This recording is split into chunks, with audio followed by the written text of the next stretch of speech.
Alrighty, welcome to another week's episode of On That Note Podcast. I'm Brandon. I'm Calvin. Welcome back to On That Note. Woo, and you know what? This week we're excited that On That Note Podcast is being brought to you exclusively by Treviso Entertainment. Here on That Note Podcast, we love a good laugh. Yes. So, and we know that if y'all are still tuning into our shenanigans, that y'all do too. Mm-hmm. So, every Tuesday night, Treviso Entertainment presents Kiss Comedy Night at Kiss Lounge.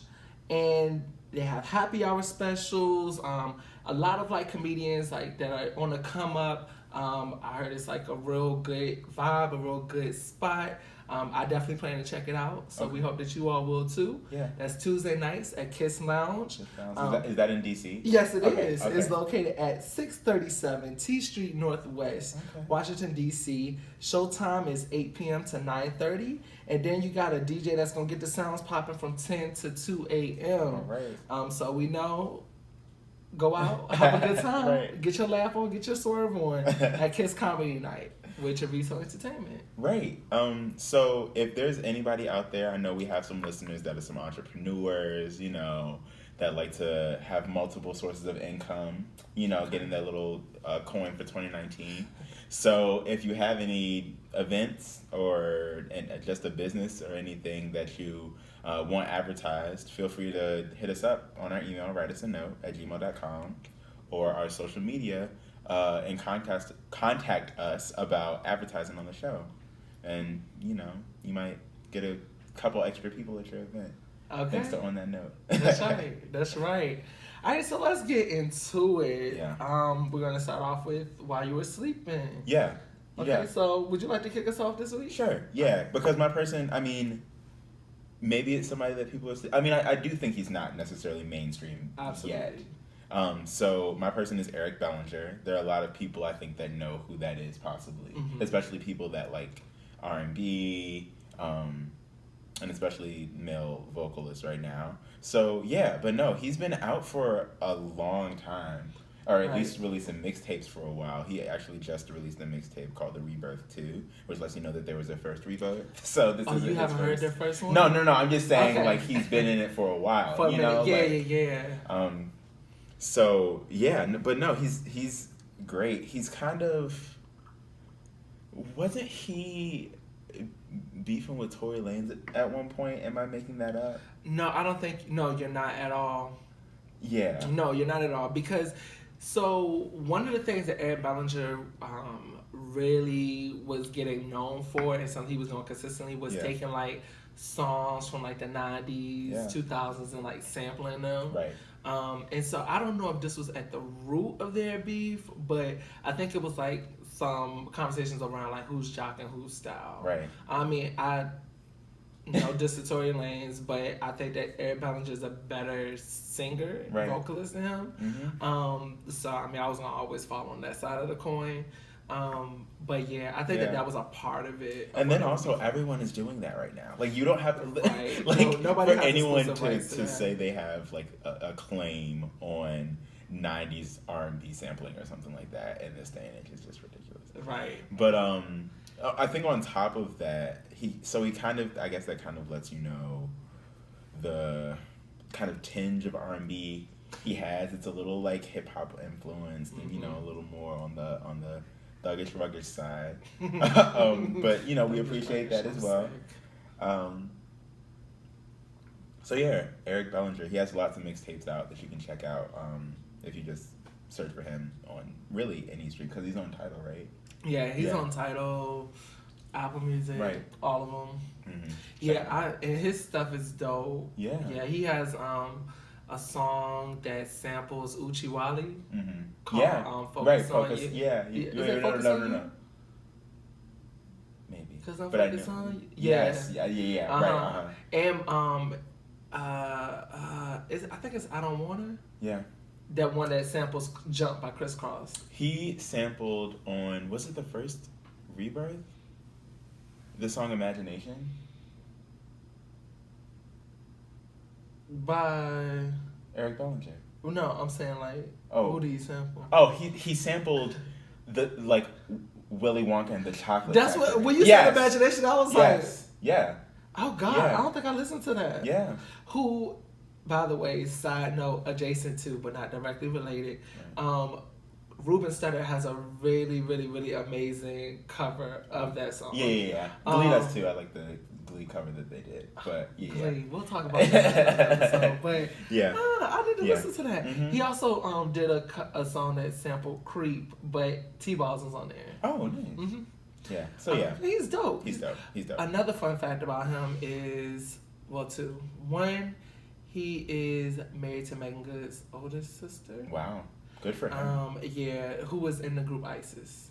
Ah, okay. And then he also was a co-writer on Anaconda. But Nicki Minaj Anaconda? Interesting. But Nicki Minaj got mad at him and like took his like songwriting credit off or something like that.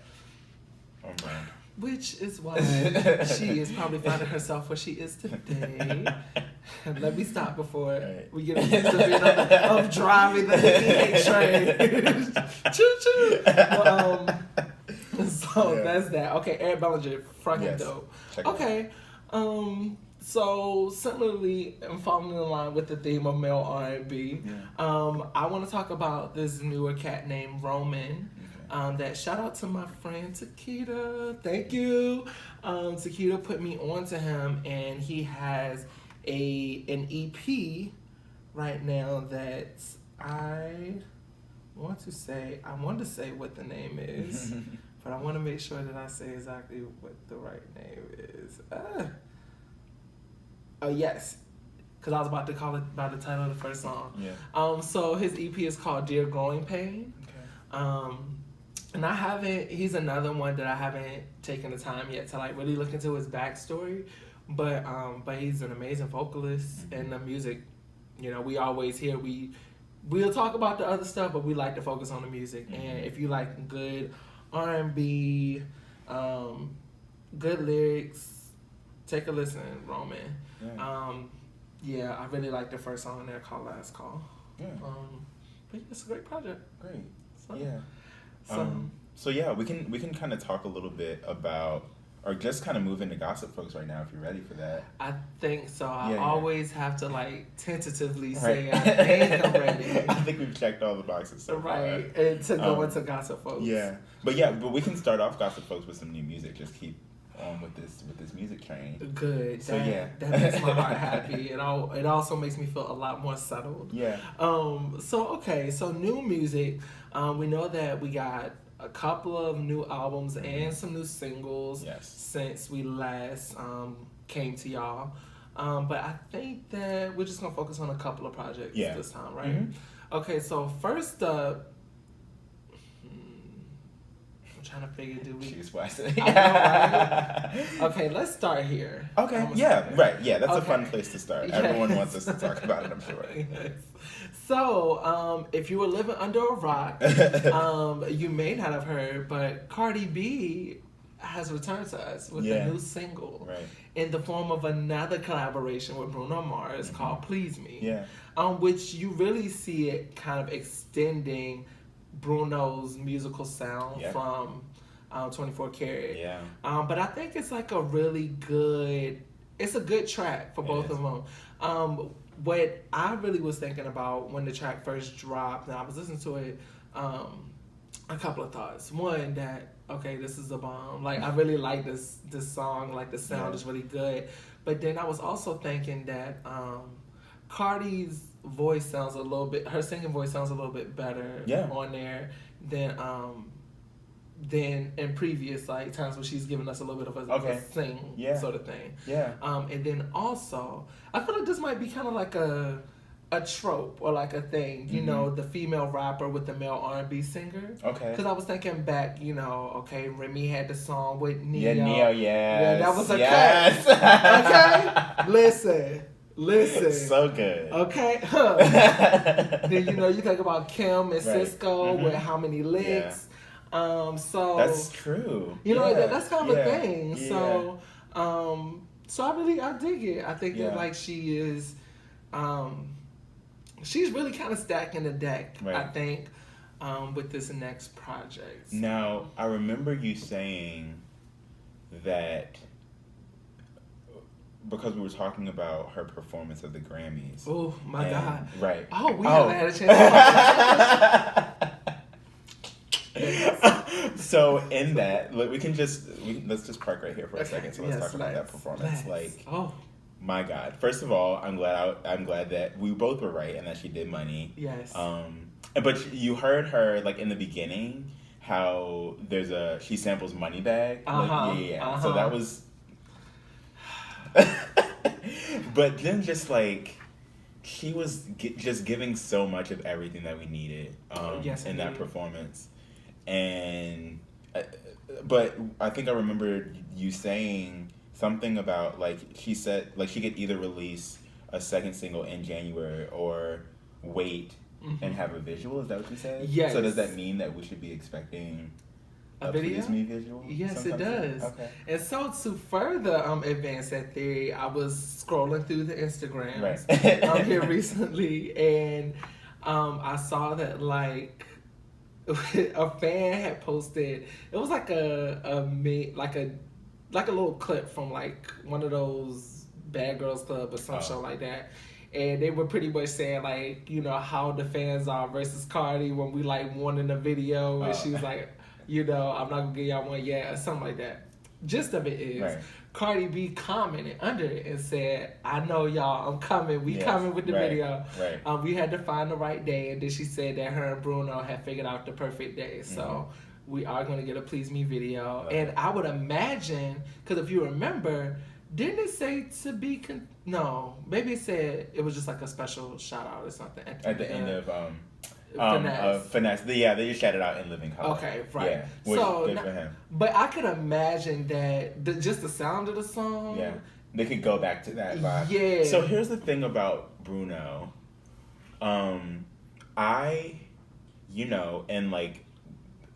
you'll have a million different people with a million different opinions.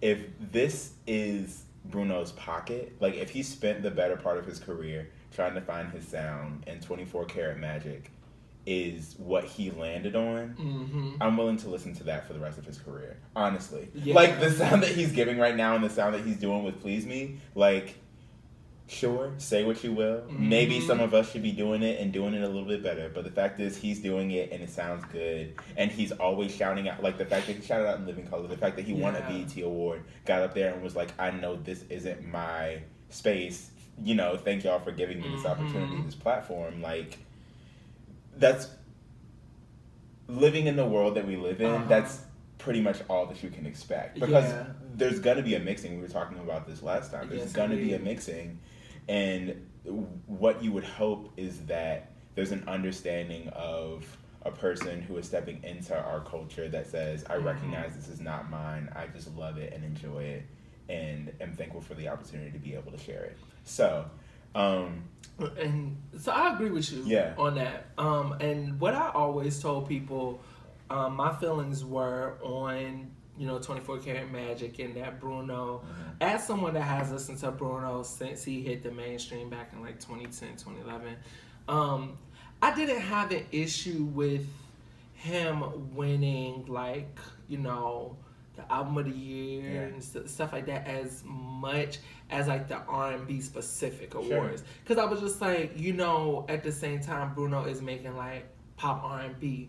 So I think that like he can be nominated in overall categories, whereas someone that's seen as more niche, like an Eric Bellinger, is only going to be nominated in R&B. So kind of like, don't rob that person of that opportunity. But that's not Bruno's fault. No, I'm going to push you for a second. Okay, do it. Do you think, though, that means that, like, a Beyonce shouldn't open at the Country Music Awards? Or, you see what I'm saying?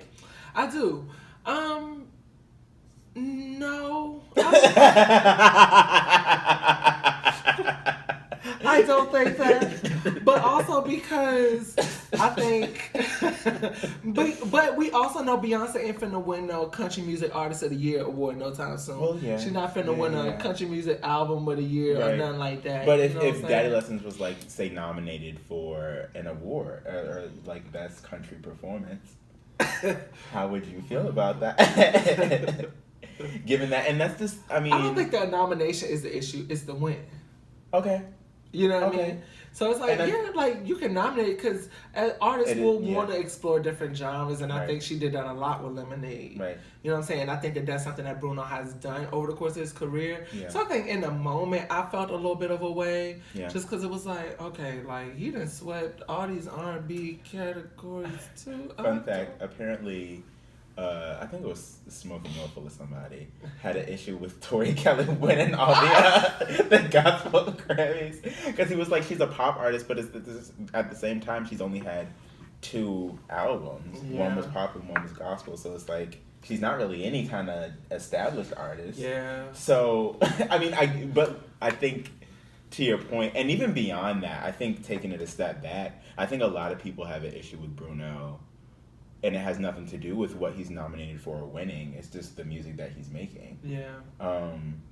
Which I don't necessarily agree with. Like, there was a point in time, and I'm actually going to call myself out on this, because there was this video that was circulating a while ago. This girl, it's like some show, I think a YouTube show or something, that was like dragging Bruno and calling him like an appropriator and all this other stuff, and I retweeted it. She had some good points, but it was one of those situations where it was just like, full context, that wasn't a statement that I could get behind in the grand scheme of things. So I felt bad for retweeting it because that's where I was like, I don't know if I think I know exactly what you're talking about too. And but I think too though that I think that you almost needed that level of dialogue about it to keep him accountable. Right. Because I think Bruno could have very easily have like won those awards and not mention the people he mentioned, right? So I think that he knew that we were looking at him. Yeah.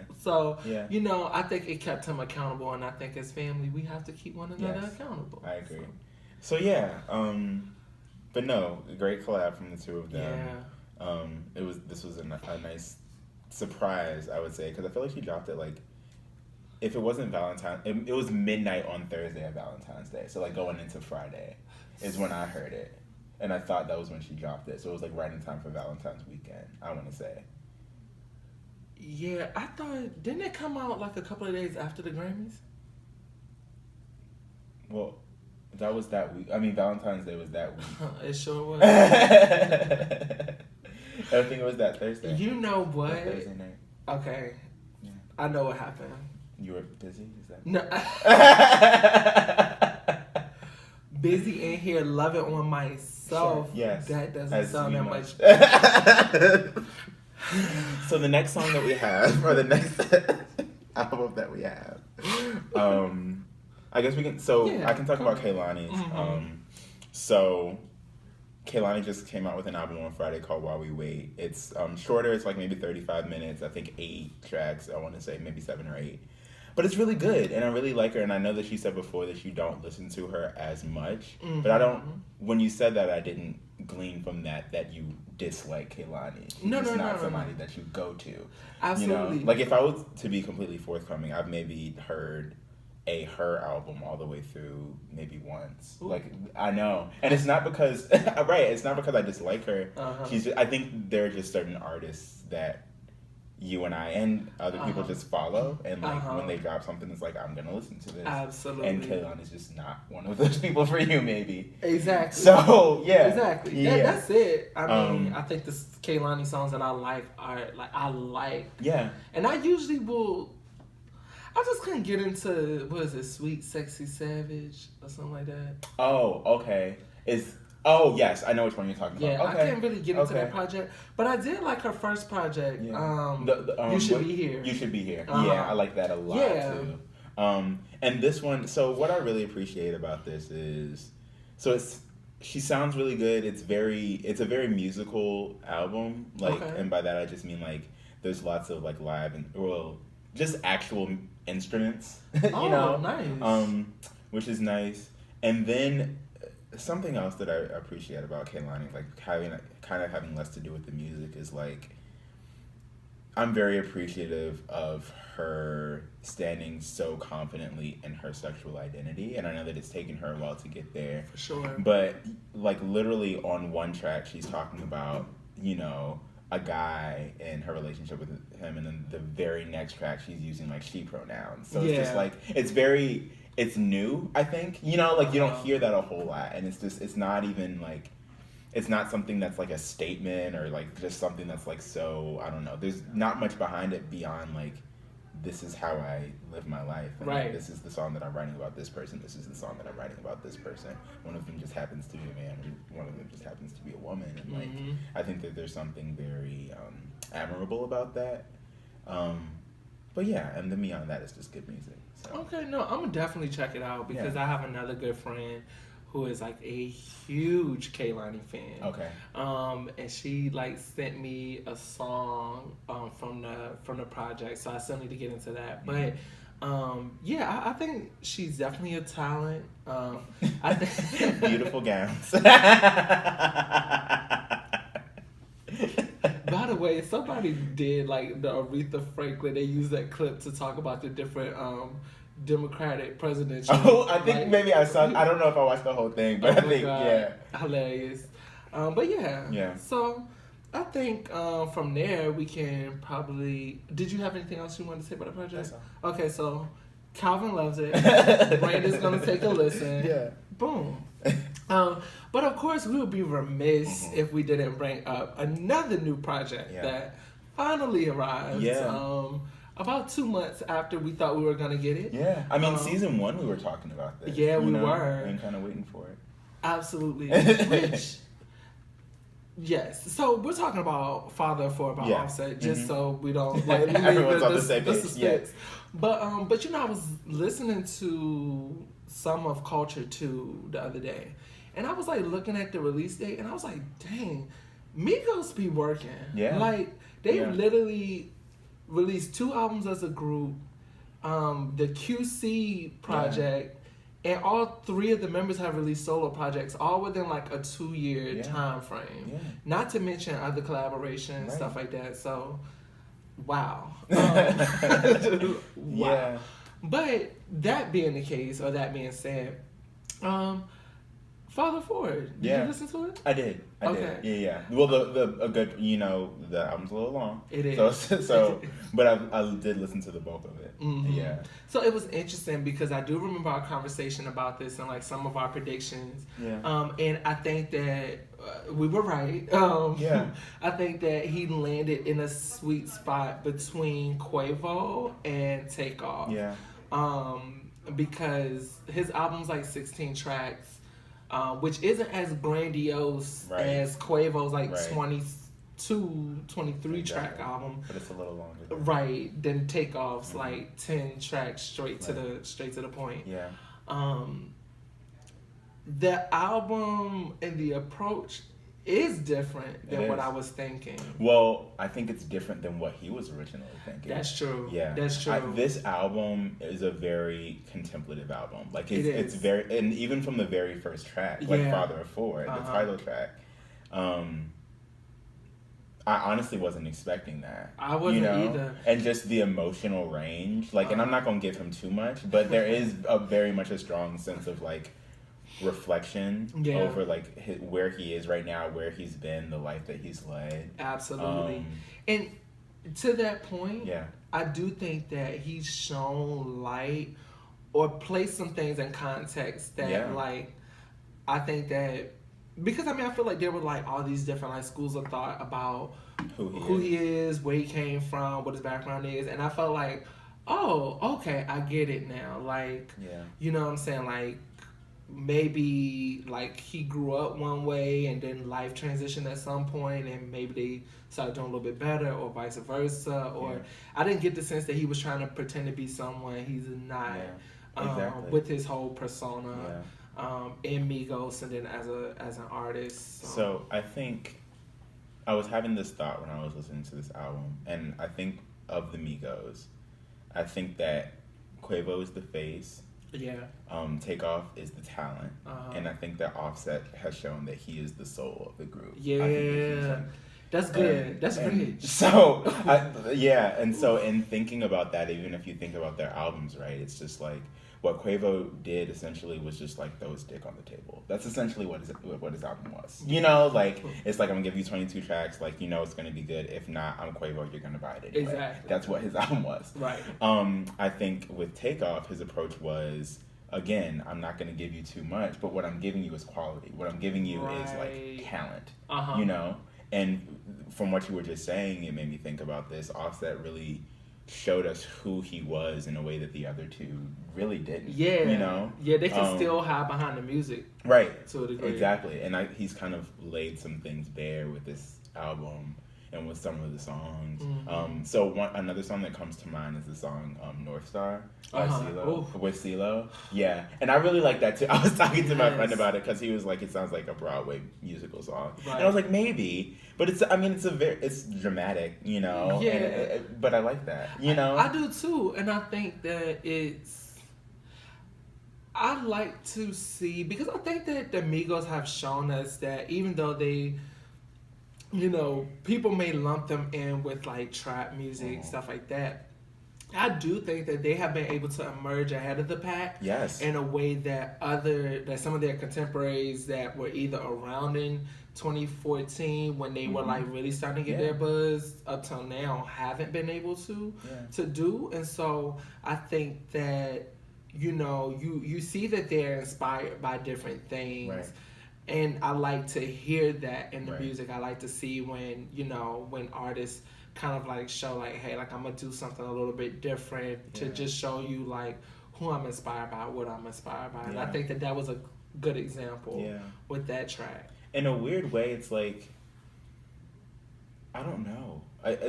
There's maybe a little bit, and this is musically more so than personally, but there's a bit of like a pride that I have in Migos, like what they've been able to do. Yeah, for sure. And I don't think anybody, and we talked about this last season, I wasn't anticipating it. But they are, you know, I think looking back, the Migos are going to be one of those groups, like them individually are going to be some artists that we look back on as moments, you know, like a very real moment in hip hop and in music and all of that, you know? I agree. I mean, you even think about how they have been able to transcend music purely in whom they've influenced outside of music. Yeah. Think about Donald Glover when he accepted, you know what I'm saying? What was that? It was, I think so, for Atlanta. And shouted them out for Bad and Bougie. Right. You know what I mean? So it's like, yo, like they're definitely like, I think they're here, and what they have been able to do successfully is be that next kind of movement, label, management with QC that like it was a void, you know, because you don't have Rockefeller no more. You don't have Cash Money. Young Money is pretty much gone at this point. I mean, they were gone.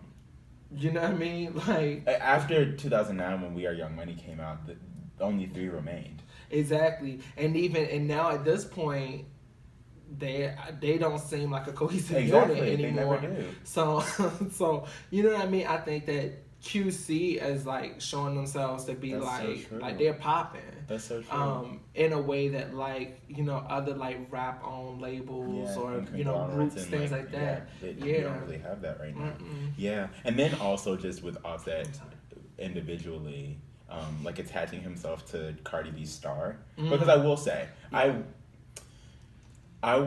like Offset was very much like on the rise on his own. For sure. Cardi B skyrocketed him, but she's she's one of the most recognizable names right now. Period. Just in life. I was about to say, and I was like, no, it's beyond that at this point. Yeah, you know? she has definitely transcended. That girl is a star. Okay, like she's seriously. Baby, when I see them downstairs on that Pepsi can, I said, with Steve Carell and Lil Jon and all of them. Yeah, that's major. Yeah, that is major. Yeah, cause you think, yeah. No, so absolutely. I mean, I will say absolutely. Offset would still be popular without Cardi B, but now their relationship is all people want to talk about. You know, and in a way that's like, Offset, don't fuck this up. Yeah. You know, I don't think anybody's saying the Cardi don't fuck this up. Oh, no. I mean, for obvious reasons, right. because, you know, we don't hear about her, you know, not doing what she's supposed to do. Right. But I think... She will be fine. Well, and he will too, but, like, he has more to lose from losing that relationship. Exactly. And that was the point I was trying to get at. Yeah. But speaking of the two of them, I will definitely say that for me, one of the highlights of the album, hands down, is their collab, Cloud. That joint... And specifically, so like I know y'all probably think like we're just like some Cardi B like. But she bodied him a little bit. And I will say that is something that if you don't think she deserved the best rap album Grammy, which she won, and nobody can take that from her. Yeah. If you don't think she deserves the #1 records, the accolades, the following. If you don't think she deserves any of that, okay, whatever. Yeah. But what you cannot deny is that woman's hustle. Yeah. And not just hustle in terms of just being everywhere, but just in terms of like, also you can tell that she has worked at her craft. Yeah. Like, as someone that listened to Cardi B from the first Gangsta Bitch Music Volume 1 to now, like, you can hear that she's been working. She's been working. Exactly. I really hate to keep doing this because it's like, y'all really are going to think that I hate Nicki Minaj and I just love Cardi B so much and she can do no wrong, and that's not the case at all. But it's just this thing of, like, there's something to be said for, like, someone who essentially has gotten to a point where they're kind of resting on their... So this is a good comparison for us to make, and we didn't talk about this last time. Okay. We can compare it in their approach to Tatiana Versus. I know that you don't like that song, but we're going to take it there for a little bit. But I listened to both Cardi, versions. Yeah, right. So you have Nicki, who knows people are going to go up for no matter what because it's Nicki Minaj. And so she does her cute little Tatiana, Ariana, Babiana, Laviana, Kamiana, Fanalana. Like, she does her little thing. Like, have you seen, I don't know if you told me that you watch it or not, but the Joe Budden podcast? No. So Joe Budden and Roy and Mal like went through the lyrics of like Mariana, and Joe Budden was just like doing all of them. Yeah. He was like Aki, and that shit had me so weak. But it was, at the same time, and I don't think that he was necessarily trying to like. You know, like, Joan on her, but I think that... Come on, Joan. I think that what you were... you know, it comes out. But I think that, like, what you were getting at is just... One really went a very simplistic way. Yeah. With the song. Because she knew that she could. Exactly. And that's what I'm saying. Because Cardi is working because she knows she still needs to work. And that I appreciate because she has arrived. And she might not have been around as long as Nicki at this point. But Cardi... knows at this point that she has arrived, and she doesn't like, not to say that she should stop working because she just started, but like there's something to be said for wanting to keep working, wanting to get better, wanting to improve your craft, like you said, and that shows in her verse on Tatiana. If for no other reason, she did more than one rhyme, and beyond that, it's just like it's a good like she did. I haven't heard anyone else do that track the way that she did that track. Even YG, I love YG, but he didn't really go as hard as she did. No. You know? Hell, Blueface did. No, well, no, that wasn't. He was always the bottom. He was always the bottom of. You know, I would say it would be Cardi, YG, Nicki, Blueface in that order, in terms of like what they've been able to do on it. So like. I'm saying that to say, and I make that comparison to say, like, I think I agree with you, and I really, really appreciate the fact that Cardi is such a hard worker. Yeah. Because if Nicki was working a little bit harder, we might not have these same critiques of her. Oh. And it's not even, like, again, said it before, we'll say it thousands more times. Like, we say it because... we really, really, really have seen it, you know, as people who are old enough to see Nicki on the rise. Yeah. You know? Like, we knew what that looked like. We saw her hustle, you know, like, I still know all the words to itty bitty piggy, and you know what I'm saying? Like, it will wrap it down. But, like, when was the last time we got that from her, you know? I'll tell you. It was in 2014. You talking about What's Some More? No. Well, The Pink Print was a pretty deep... It's the best album in her discography. Right. But when she hit us with... Looking Ass. Yeah. I thought that was... I was like, oh, Nicki, now that's and even song. with, like... Because we talked about Barbie things. Like, that's good, too. So it's But it's like, why do you do...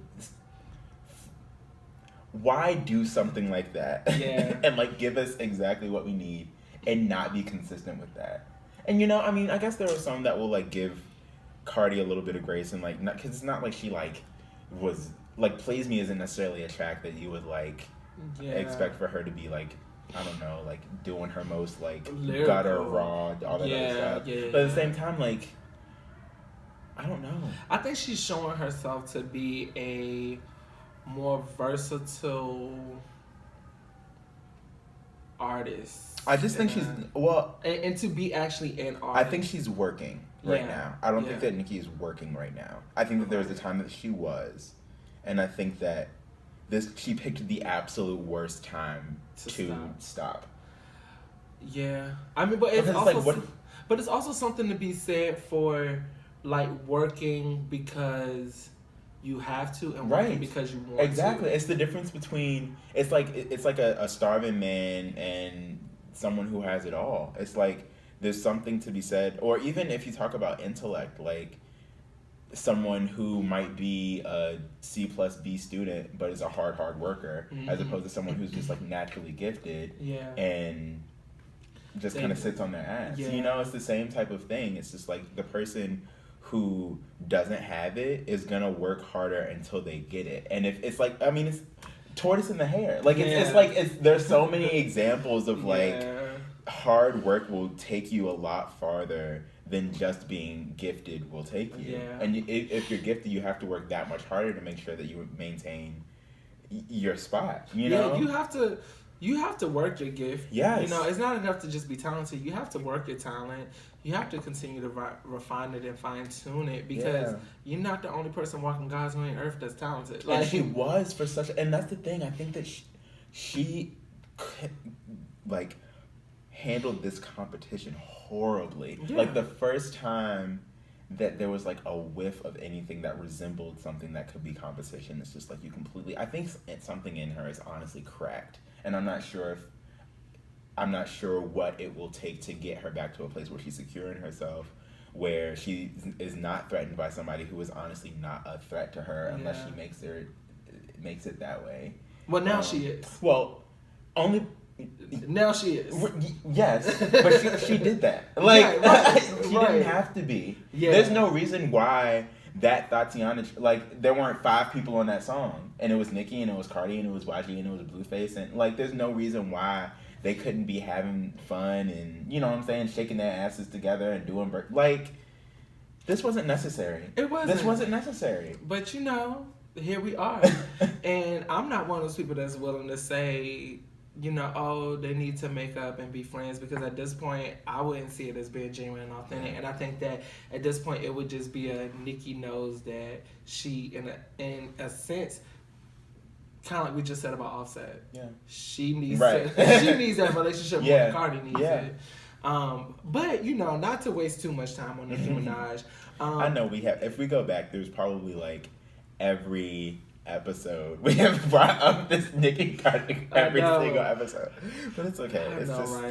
I'm sorry, but I'm not sorry actually. No, don't be sorry, because I think it just is what it is, and it's still on topic because we were bringing up the song "Clout" and we were talking about how Cardi like bodied it. And I think that, you know, when Cardi says there's a lot of names on my hit list, you know what I'm saying?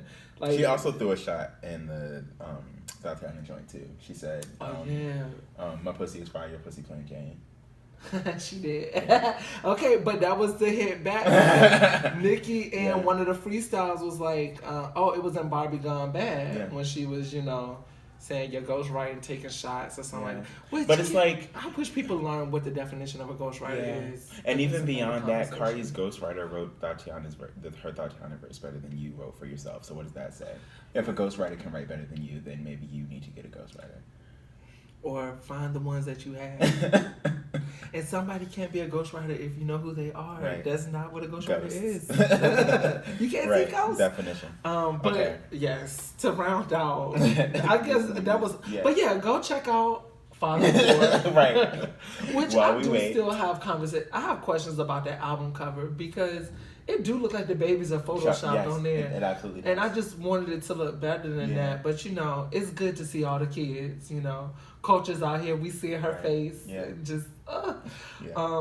But yeah, check out that While We Wait by Kehlani, and of course Please Me, Cardi featuring Bruno, and there's a whole host of other new music out there. We don't get to everything.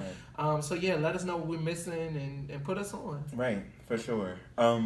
So for the rest of this Gossip Folk section, we're gonna talk about one thing specifically. But let me just preface this by saying, as the sentiment has been across the culture, across our people, this has been perhaps the worst Black History Month in recorded history. Like, my God, I just can't begin to describe enough how much, pure shit has happened from February 1st till, by the time you all get this, we'll be in the very last week of February.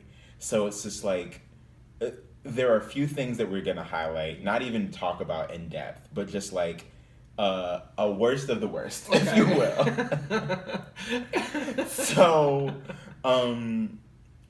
So 21 Savage, gets detained by ICE. Yes. Zion Williamson, so that freshman basketball player that ripped his foot through his shoe. Maybe that foot said hello. Yeah. From the other side. Get out of my face. Yikes. I was like. And the president was there. Looking, that bomber jacket was fly. But, the point is, that happens. Yeah. We have, Tristan Thompson cheating on a Kardashian, which could be a positive or a negative depending on how you look at it. Honestly, but just the trope of Black men cheating is just not great. But Tristan Thompson cheating isn't confined to Black History Month. You're absolutely right. But it happened in February. And then this R. Kelly situation, him being charged with 10 counts of aggravated criminal sexual assault. I thought that was a bright spot in the month, to be honest. Yes, but he's Black is what I'm saying. It's shitty because he's Black. It's good that it happened, but honestly, I done told a few people, phone me in when we get R. Kelly has been sentence. He is in jail right now serving his time. Let me know then. That's when I need. That's when you can ring my Right. Because he's been indicted before. He's been arrested before. Yeah. Charged. I need this motherfucker to be under the jail. Yeah, clank. Okay. Yeah. I need him to be a prison wife. Yikes. No, I mean. Oh my God. There are innocent people in jail that may have been relegated to that. Okay. He wouldn't be one of them. Sure. You're right. Yeah. And then beyond that, and this hits home for both you and I, this Virginia situation with Ralph Northam, blackface, that shit, all of the yearbooks that came out, and everybody has been doing blackface in the 80s and the 90s and all this other stuff. And then Justin Fairfax, who, for better or worse, whatever is going on with that situation, again, just a stain on this Black History Month. And perhaps the cherry on top of this shit sundae is this whole Jussie Smollett situation, which we are about to get into. So, I'm not even sure where to start. I don't know how much background is required. I don't know. There's lots of moving parts. Even currently, there's just so much to this story. There's so much going on. And no one really, like, I don't even think Jesse knows what happened, to be completely honest with you. I think everyone is confused. The truth may be out there somewhere, but we might not ever figure it out. So... I hope we do, though. Yeah. I hope a lot of things. But I'm it's just so convoluted at this point, and there's just again, like, there's so many moving parts, there's so many stories being told, there's so many narratives, and it's so very hard to parse out. So what I will say is, it's just so unfortunate that when this first happened, when Jesse, like, went to the hospital, and when he says he was attacked and all this other stuff, it's just like, of course, as a community, we, like, tried to rally and tried to support and all that other stuff. I mean, even, like, Cory Booker and Kamala Harris and all of them, like, issue statements, like, this is unacceptable, we will not accept this, like, this is not the kind of America that we want to have.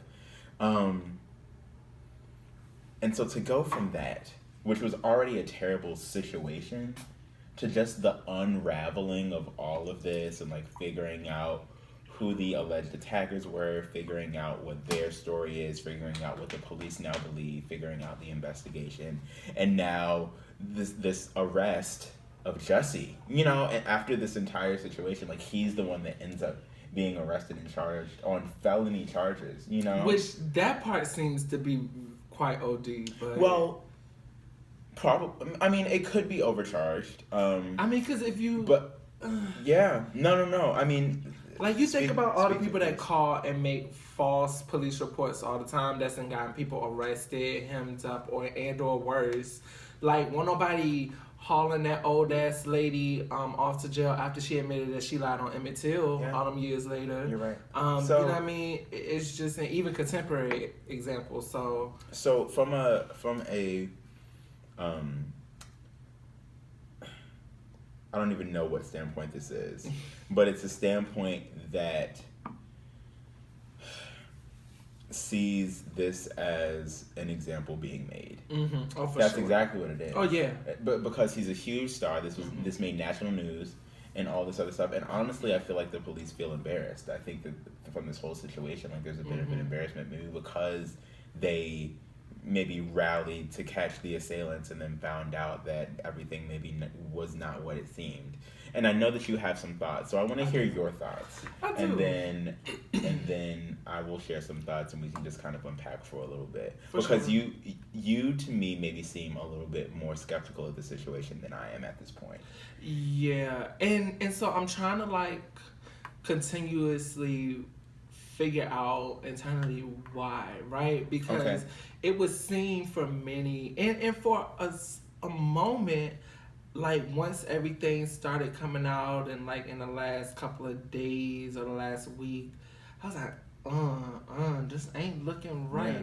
But as I've also been saying to folks, I think that if I could see a scenario in which he clearly benefited from this, it would make more sense to me to be like, okay, oh yeah, he did that shit. Yeah. But, like, no reason that has been reported as a motive for this makes sense. To you.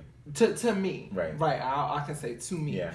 Him being upset about how much money he was making, okay, but still getting attacked doesn't guarantee a raise. Yeah. Saying that he didn't feel like they took the first situation as seriously, okay, maybe, but still, what is the clear, like, byproduct, or what is this situation bring to bear? So like, none of it has made sense. Now, what I do think is that I just think it's very weird. Yeah. It's just a very weird It is a situation. Very weird situation. And what I also, how I feel about the whole event in and of itself is, I think that something is obviously going on. Something is obviously has led to to a scenario in which something like this could happen, or we believe it could happen, right? Okay. It ain't that Jussie was out here with the tears doing 100 million interviews and convinced us all that this happened.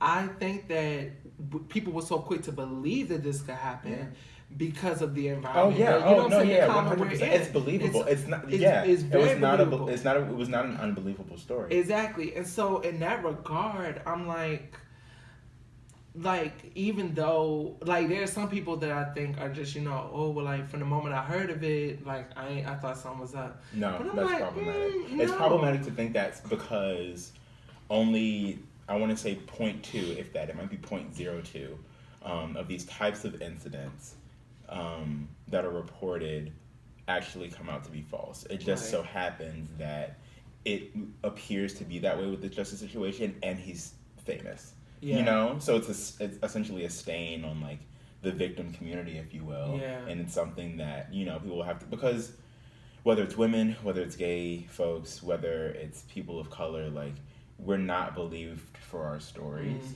Mm-hmm. And that I think is where the frustration lies with this whole situation.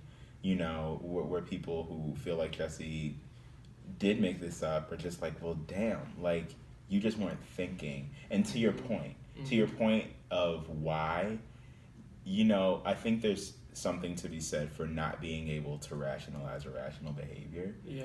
And I don't know Jussie. I don't know him personally. I stopped watching Empire after the first season. So it's just like I don't know him as an actor or as a person. Right. So I don't know what he's capable of or what he isn't capable of. For sure. I do know that I could see a scenario where an individual who is a celebrity, who has lived, his entire family has been famous for as long as he's been alive, and he's been constantly kind of bred in this Hollywood atmosphere. I could see someone like that having enough of an ego to think that they would get away with something like this, and feeling like they needed to, again, it might not be rational, but if I want my name to be, I don't know, I guess a little bit more recognizable than it is right now. But my thing is that I feel like a person like that wouldn't typically leverage their platform in the ways that he has, in terms of like bringing, shining a light on different injustices and things like that. And at the end of the day, right? Yeah. Like, you can't be surprised by too much of anything anymore. Like, people and again, have I don't know much him. weirder and much worse. So, I'm not saying he 100% didn't do it, right. But I still feel like there's a lot of misinformation out there, and I just think that the way in which information has been leaked or has been getting out there is something very suspect about it. Okay. Like, I feel like there are cases that have been more public that the police have been more tight-lipped about. Yeah. Than, like this case. I feel like all sorts of like just conflicting reports have been getting out, and like tweets, and this person that represents the police department said this, and it's just been like, whoa. Is this like an episode of like reality TV, or is this like real life? And so I think that there's just, again, I think that goes back to, I think at this point, which kind of honestly supports the argument that at least the police force think that Jussie is lying, because they're kind of wild. Like, if they are wilding out, it's because they were embarrassed. It's because like they were doing this investigation and like under the scrutiny and all this other stuff, and then it comes out like, oh, this nigga's lying, like. But why would you be embarrassed? Like, you're doing your job. No, I'm not saying that. I'm not saying that. I'm just saying, as I know police officers, like I've worked with police officers, right. Like, it's the same thing of like how they will not take you. Shut up. How they will not like. It's the same reason why they wild out if you like. If they try to arrest you when you start swinging. You know what I'm saying? Like hitting a cop, like we don't play that shit. Killing a cop, like we don't play that shit. Like there's there's this pride. Then I'm not saying it's justified. I'm just giving you a reason, an explanation. No. Yeah. And, you know, like there's this pride in being an officer, and so it's just like if you feel like that has been threatened in any way or abused in any way, or you've essentially been played for a fool, then I think you lash out. Yeah, and I'm not saying it's right. Right. I'm not saying it's right. But I could see that being the case, and then also because a lot of what I've heard and a lot of the argument that I've heard, you know, is like, well, you know, when do we start listening to police? When do we start believing what police have to say? Which sure. And I think it was police, but more specifically the Chicago police. Right. But here are my thoughts, right? Okay. So everyone in this situation, as far as the alleged victim, which is Jesse, and the alleged attackers, which is the two Nigerian brothers, all of them are black. All of them are black men, most specifically. Mm-hmm. So my thought has been thus far, you know, Jesse comes in the police station. He's roughed up a little bit. He tells them he was attacked. This is what happened. This is the day. All this other stuff. Okay. We're going to investigate. They go to arrest alleged attackers. The alleged attackers. The alleged attackers say, oh, he paid us to do that. Like, it was staged. If this was a white woman that was like the attacker, I could see why it would be shady for the police to just like kind of completely switch their investigation. And beyond that, because everybody is black, because no one really has an advantage oppression-wise over anybody else except for the fact that maybe like, you know, like Jesse is openly gay. You know what I'm saying? Like, they were extras on Empire. But,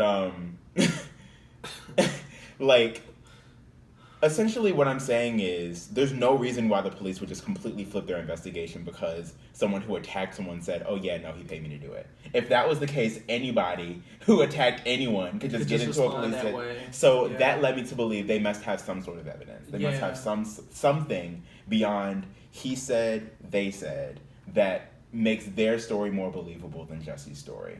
And that's when you start seeing things like text. That's when you start seeing things like the fact that, you know, they're saying that he paid them like $100 for supplies, like ski masks and all that other stuff and whatever they had to get, you know, Astroglide or whatever. So it's just like between that. It's like, ooh, Astroglide. Woo, either way, like, and then beyond that, like,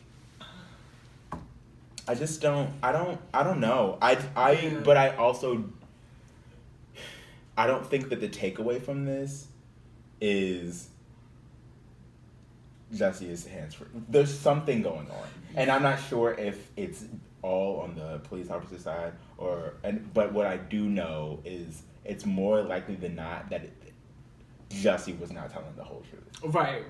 And I do feel like I could see a scenario and maybe where like he's holding something back, but the orchestrating the whole thing, I don't know. And this is not to say that like I'm gonna be knocked down, dragged out like Floyd if I find out that like he is the mastermind behind all of this. But I think also you want to be like you don't want to believe it. Yeah, I'm just because again I can't wrap my mind around it. Like I don't. Yeah, but you're also not a celebrity. You're not someone who's like not yet. No, right, exactly. Or even beyond that, I would hope that no matter what, no matter how much level of celebrity you achieve, you would never get to the place where you feel so detached that you're like looking at a check and you're like, oh, like 100K episode? No, fuck y'all. You know what I'm saying? Like, but I feel like even what people are reporting that he's making per episode of Empire, that seems a little bit substantial. I don't even I don't even. But again, you all, and this is not a dig at you at all. Neither of us know very many celebrities. I thought I was about to say something. No, neither of us know any celebrities. No, so it's just but what I do know is a lot of celebrity tropes, and what I do know is a lot of what we know of celebrities once they become celebrities, once they achieve a certain amount of fame. And I'm not saying, again, I don't know Jesse. I don't know him well enough to say this is inside or outside of his character because I don't know that nigga. So it's like I can't say this doesn't seem like him because I don't know him. I think what has bothered me most though, and I don't know if I've said this out loud, but what has bothered me the most about this case from like the outset is that I feel like people have been more concerned with being right about whether or not it actually happened than they are about the fact that either this did happen or something like this can happen. So there's do you know who Jabuki Young White is? I don't even know what you just said. Jabuki? Mm-hmm. That's his first name. His name's Jabuki, and then his last name is Young-White. Okay. Can't say that I do. He's a comedian. He is on The Daily Show now, but he's been doing stand-up for a little while. He's like in his, maybe he's like 24, 25. He's super funny, super cute also. But he's just, no. He's just, so he's honestly somebody that I could see myself like working with potentially. Mm-hmm. Like, but so he's on The Daily Show, and there were 2 clips that I saw from The Daily Show where the first one is like, because he's kind of a correspondent now, so like Trevor Noah will like ask him about things, and he's kind of like the millennial correspondent, if you will. Like he gives like the young folks take. Okay. And so he was doing that, but then also they like did this like recreate, because one of the jokes that he said was, because he's like light skin, has curly hair and all this other stuff. So he was making a comparison about how like he was like, you know, and I look like Jesse, and Trevor Noah was like, no, you don't. He was like, to white people I do. But so he was like, I should play him in a Lifetime movie or something like that. So they made this like 2-minute little like comedy like Lifetime movie about him like working out with the Nigerian to like paying them to, and he was like. It was like, yeah, I'm Subway at 2 a.m. Like, it's just like, which is, because it's just like, who does that? But anyway, that wasn't even my point. My point was, one of the really good points that Jabuki did make was, so there is a defense, a criminal defense called the gay trans panic defense, which is essentially in 47 states, a person can use the fact that a person was gay or trans and hit on them as a mitigating factor for a lower sentence if they attack them, kill them, beat them up, all this other stuff.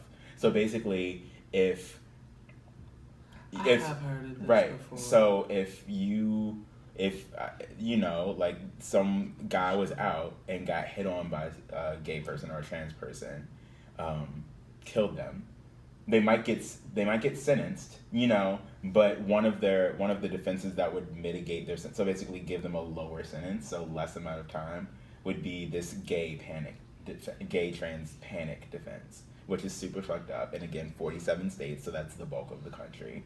And It makes no sense because the same thing can't be said for anyone else, like women. Okay. You know what I'm saying? Okay. Like, because how many women have wanted to go upside one of these motherfuckers' head for like grabbing them or hollering at them, but they can't claim that men are bullshit defense. Yeah, So it's ridiculous, but it's again like bringing light and reality to a very weird, fucked up. I don't even know what this is. Like, I think at the end of the day, like something like that is the takeaway. Like this is things like this can and do happen to our communities in a very real way. Yeah.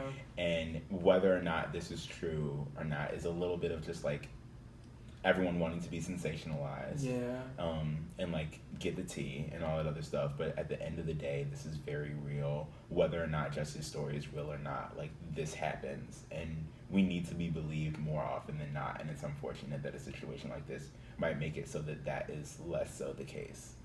Right. I mean, but I also want people to be honest with themselves about who they believe when they believe it, who they choose not to believe, and why they choose not to believe people. And if you consider yourself to be someone that is about victims' rights and survivors' rights and things like that, then I think if you use what happens in this situation as a scapegoat for not believing people in the future, that says more to me about you than it does about whatever the hell Justice Smollett did. Because, I mean, that's just like you hear one person, falsely report an assault, does that mean that you have the license then to not believe any assault, right. Survivor? Yeah. Like, no. But people just generally just aren't that smart. And it's unfortunate, but it's just like these pairing out these nuances and differences and just being able to even intellectualize something like that, a lot of people don't have the capacity to do, unfortunately. That's true. Well, I mean, I think though that to bring it like all the way around, I mean, I have been seeing a lot of people say that this Black History Month was particularly awful, but I mean, I think that I just take it as a joke. Like, I don't take it as like a real like, oh, Black History Month 2019 was like the pits. It was like, I mean, it kind of was. Like it was. But I mean, when people are like, it's the worst ever. I'm like, Well, yeah. No, I mean, there were Black History Months during like the civil rights. Okay, right. You know what I mean? But like, I don't know, or just like other times where like we're not paying attention. No, it's absolutely a joke, but it's just it was still a very very it was back very to back interesting. to back to back. It was very interesting. Yes. I will say that. Right. Oh Lord. Yeah. Okay, so let's see what March brings. Right. Well, on that note, I think we can transition over to a note. Yeah. Yes. So this one is coming from Q. Yeah. And Q writes, considering how in love with music the two of you are, how big a role does music play in your love life? Okay. Do you want to pause there? Because it's multi. Yeah, you said a love life? What's that? I'm joking. Ooh, I'm kidding. Read through the whole thing and then we'll just break it out. Okay, cool. Okay, so how big of a role does music play in our love lives? Yes. Okay. And then if the love of your life, so for instance, if the love of your life doesn't listen to your fave or your faves, how would that challenge you? Yeah. And then do you have any deal breakers relationship wise that are related to music? Interesting. So the first part is how big of a role does music play in your love life? For me, I mean, fortunately, by consequence of being Black, like, most times, there's going to be some sort of connection. You know what I'm saying? It's not a situation where, because we are so, like, musical as a culture and all that other stuff, like, I'll have, like, white female friends who will be like, oh, he has to like this band and that band, and I'm like, first of all, I'm like, who? And second of all, it's a lot harder for white people because they don't have a set culture to like meet people who have their similar interests. And I think because our culture is so it's just it's more compact, like you can like different things within the culture, but there are certain things that just make our culture. So, and I guess that assumes I would be dating someone Black, but I mean, probably. So on brand, right? But that helps to just kind of have that initial connection. But beyond that, like, I don't think I would have to be with somebody that was super into music. I mean, not really. I mean, maybe just open to like listening. What's the next question? If you didn't listen to your fave, that wouldn't bother me. The next part I do have something on. Okay. But that wouldn't bother me as much. I think it's just so I was in a relationship where I was with a guy who, like, I'm not gonna put my business out there. He didn't listen to a lot of. He didn't listen to a lot of what I listened to, and so a lot of that was like me putting him on to a lot of music and things of that nature, and I enjoyed that because I was just. But then again, he was a very musical person, so it was just like the different types. So it was just like, I don't know. I think what I'm saying is more often than not, I'll probably, like, by consequence of being with Black people, I will probably meet someone that is at least sort of musically inclined, and I don't mind putting them on to what I like. They don't have to like what I like. Okay, I can see that. Yeah. So I'll say for me, how big of a role does music play in my love life? I mean, music is definitely like interwoven into everything that I do. Right. You know what I mean? That is true. So I love going to concerts. I love like talking about music. Oh, yeah. I love I wasn't even listening to thinking about music, dates. things like that. So if I'm with someone that isn't down for that, I don't. I don't know. That, and then I'm about to give you another example. I am one who likes to set the mood. But with some music. Yeah. I mean, but again, like, maybe I'm just assuming that, like, I couldn't be with someone that just didn't like music, but I'm like, what kind of sociopath just doesn't like music? I don't know. You'd be surprised. Yeah. Like, well, then no. Well, I couldn't do that. So for me, like, I need to be with another music lover. Now, that doesn't mean that we love all the same types of music, but I need to be with someone who's just as passionate about music as I am. Otherwise, I feel like they might be like, okay, this is weird. We don't need to talk about music anymore. Not saying that my whole relationship would revolve around conversations or things of like dealing with music, but I think that, just in my friendships, like I naturally attract other people who enjoy music, who enjoy listening to it, who enjoy dissecting it like I do. So, but I think part of my thing is like, that's kind of why I feel like it's not 100% necessary, because I have friends. And that maybe that's just like... No, I see that. Yeah, and I mean, I guess I've just kind of always valued my friendships in that way, where I realize that, like, the person that I'm with doesn't have to satisfy every aspect of myself. Very because true. I have really, really good friendships that meet kind of those different parts of me. But, I mean, you have to be into music. I'm not going to say maybe on the same level. Like, I don't think they have to love music as much as I do, because I know I'm super into music, and most people just won't be like that. I mean, I think if they have their own thing that they really like if I end up with a guy that loves anime or like loves like... So Michael B. Jordan is what you're setting your sights on, is what you're telling me. That's the standard, right? Or like, maybe like he's like super into politics or literature or something, you know what I mean? Be passionate. Right. Yeah. And I think that allows for conversation. I think, I probably like missaid that. You don't have to... I would like for you to be willing to dialogue with me about stuff. And I think a person who is both passionate and empathetic will be able to be like, okay, I can understand why you love this thing so much, because there is a thing that I love so much. Exactly. So I want to share that with you. Exactly. And that's what I want. So that's how I feel. But then the last... Wait, no. Oh, no, because you have to answer the second part. If they don't listen to my fave, would that challenge me? So now I will say this.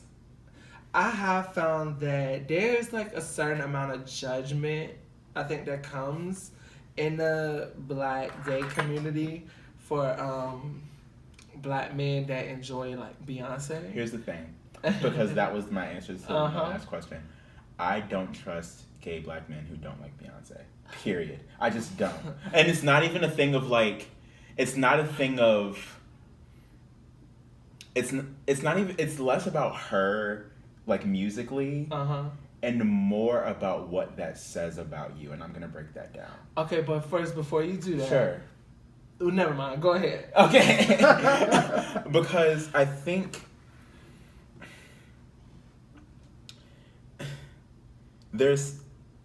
I find that most people that have an issue... I'm glad that we didn't even have to have a discussion of who our fave was before we got into it. But, like, I think that there's an energy that comes with disliking things that people like. Mm-hmm. Like... It's that liking... Or not liking popular things doesn't make you an interesting person. It doesn't. And I wish more people realize that. So that's part of it. And then I think what she represents for the culture and what she has done for the culture is undeniable in a way that you don't have to love Beyonce, but like a lack of respect is something that is indicative of an error on your part. Just, you don't have, again, like, Beyonce does not have to be your fave. You don't have to, even if you, like, really love, because people feel like they have to choose between like her and Rihanna, for example, which I mean, I love both of them, but it's just like, I'm so glad you took it there, because it's like, I just don't, because there's also this thing of just like uplifting Black women that I think is super important, and she's always been just, and even if not always, like absolutely more recently, been openly, vocally, proudly Black, super musical, like, has never, like, what has Beyonce ever done to offend any? You know what I'm saying? Right. So for me to jump in, I don't know that I would say that I mistrust any Black gay man that doesn't like Beyonce, but I think that there are parts of what you said that like kind of align with some of my feelings. And this is where, because I'm not even getting to the deal breakers, right? Yeah. For me, I'm still thinking about like how that would challenge me. Yeah. And it challenges me because within the Black gay community, there is at times, and please don't think that I'm the spokesperson for the Black gay community, because I'm not. Neither. But just trying to like, I'm speaking purely on observation. Sure. There's a devaluation of like anything that is seen as being even remotely feminine at times. Sure. And so, and I think it's a form of misogynoir. Yeah, it is. And so, internalized homophobia. Right. And so I think that's where I get challenged when there are like, you know, guys that are like, oh no, like if Beyonce one of your faves, I can't fuck with you. Right. And I'm like, okay. I know where you've read that. Well, thank you. Chances are you read it there too. But I think that's where I get challenged, because it's like, I don't assume that every guy that listens to Future is a fuck nigga. Now, you may have some fuck nigga tendencies. Yeah. And that's speaking as someone that has listened to Future on occasion with some fuck nigga tendencies. Sure. But you know, I just think that it's very weird to me, and I don't want to be with someone. And I think that this goes back to my answer to the first question in terms of thinking about music and the role that it plays.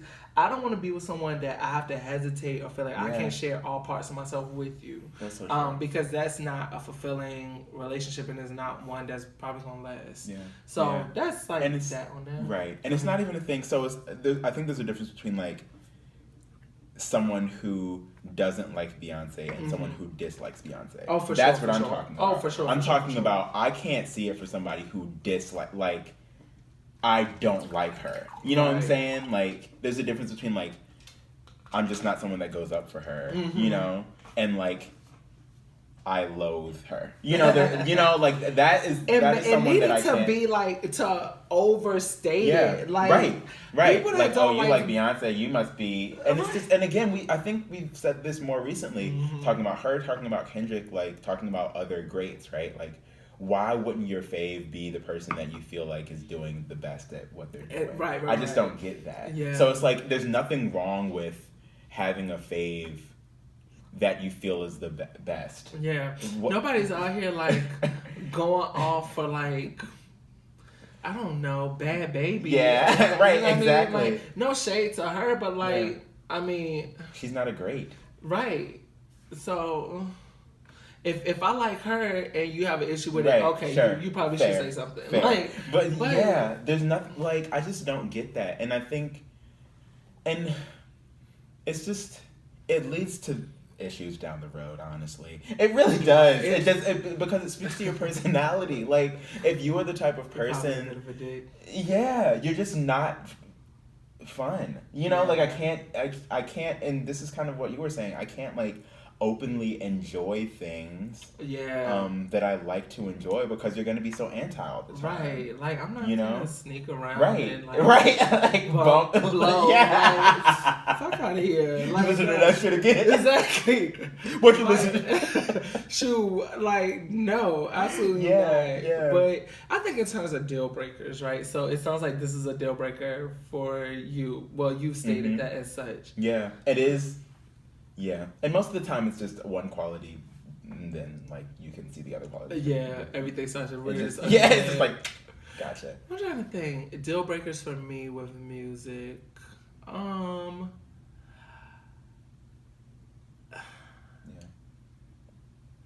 I also feel like I couldn't. If I was with someone that like only listened to rap, for example, like I couldn't do that. I couldn't do that. It depends on what rap we talk about.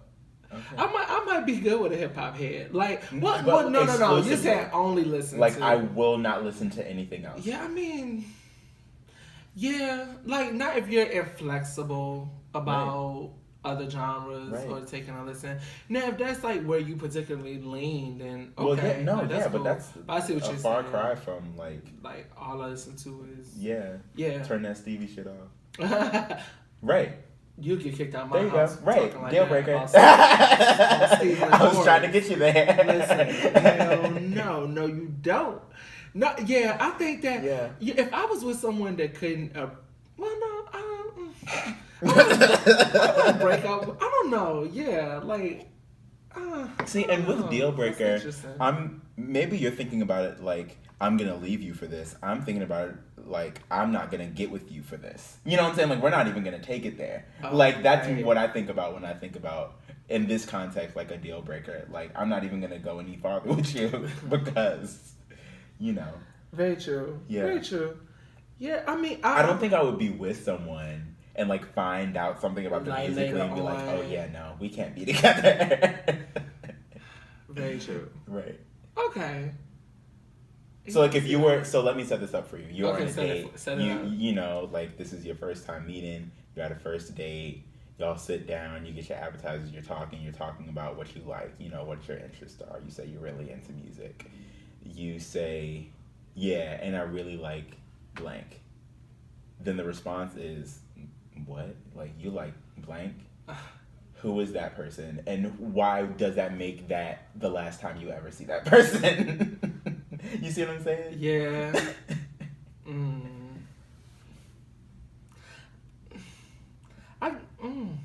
I mean, well, the only of all the people that I love musically, the only person that I see that likely coming up with is Beyonce. Yeah. I don't think that like somebody would be like, oh, you like Stevie Wonder. Right. Like, oh, you love Anita Baker. Right. No, I know I've gotten into quite a number of like heated debates around like when we'll do like a one's gotta go if we're like naming a couple of people, but at the end of the day, I think like the only person that would come up with would be like Beyonce. But in that regard, you usually can't figure out those type of people really early. Right. That's all I was saying. Right. Okay. Circled around. Right. Now we got it here. I see it. Yeah. Okay. Well, thank you, Q, for that question. That was fun. It was. And for those of you, and so now y'all know a lot more about us. Right. But I would love to like get some of the listeners like response to that question. Yeah, so y'all please like write us and send us some like some one gotta goes and stuff like. Give us some things to do, like some fun, like what we did with the Prince and Michael thing. I loved that. That was really fun. You know, we could just take it upon ourselves. We could, like, but also write us a note at gmail.com. Like that's true. We work hard. Yeah, so we want to give you what you want. Absolutely. Alrighty, so I think do we want to like kind of set up where we're going next? Yeah. Okay. We can do that. So, for the noteworthy segment for episode, what is this, 3? Yes. Okay, episode 3. It's gonna be a bit of a deep dive. We are. Gosh, there's like so many thoughts running through my head because I'm like super excited. Yeah. So the noteworthy segment is gonna be spread across 2 additional episodes. So you're gonna get 3.1, which is this. Then you're gonna get 3.2, and then you're gonna get 3.3. Right.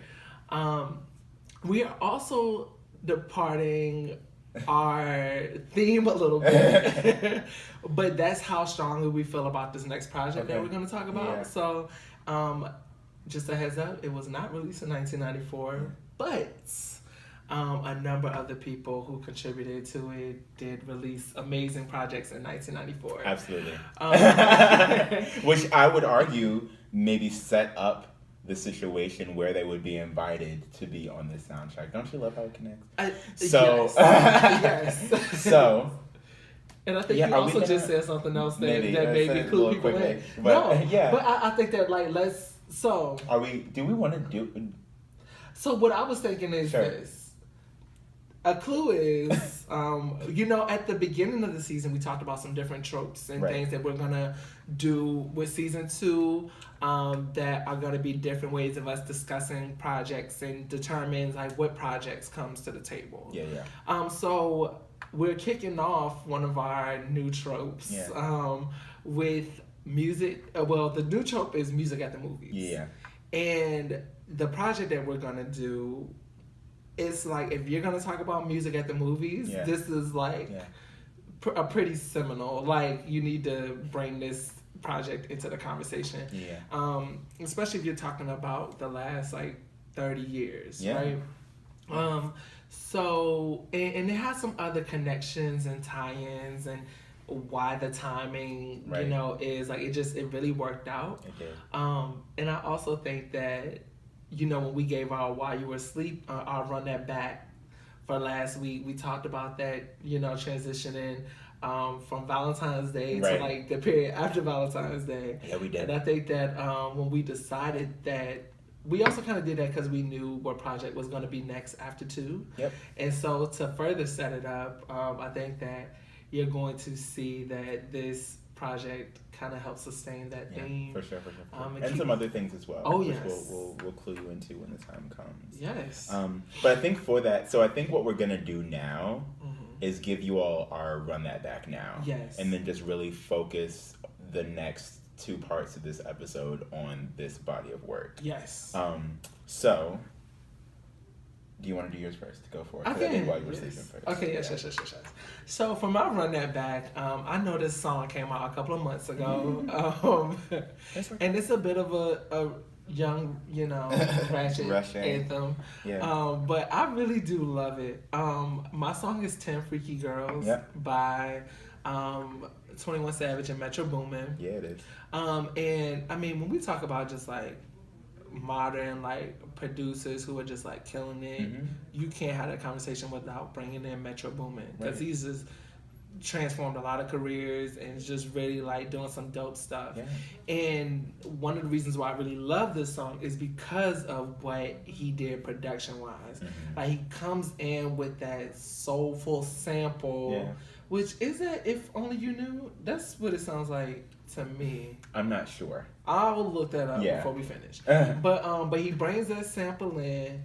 Then you get the beat flip and you get them horns. And 21 Savage, like, when he first came on the scene, I kind of was like, okay, who is this? Like, he's new, a little seeming a little odd, but like his flow just like really grew on me the more I listened to him, and so he really like handles this song well, and the wordplay and the illusions. She keep on drinking all the brandy. I love that. And line. Bikini Bottom.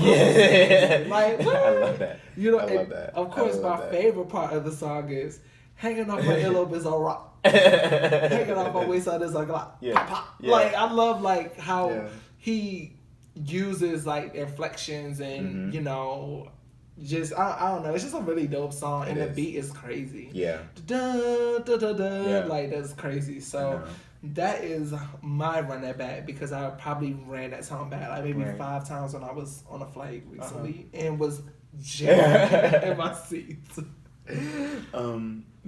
Well, okay, so my Run That Back is a little slower, on the R&B side, but it's from Kehlani's new album. So she has a song with Music Soul Child, and the song is called Footsteps.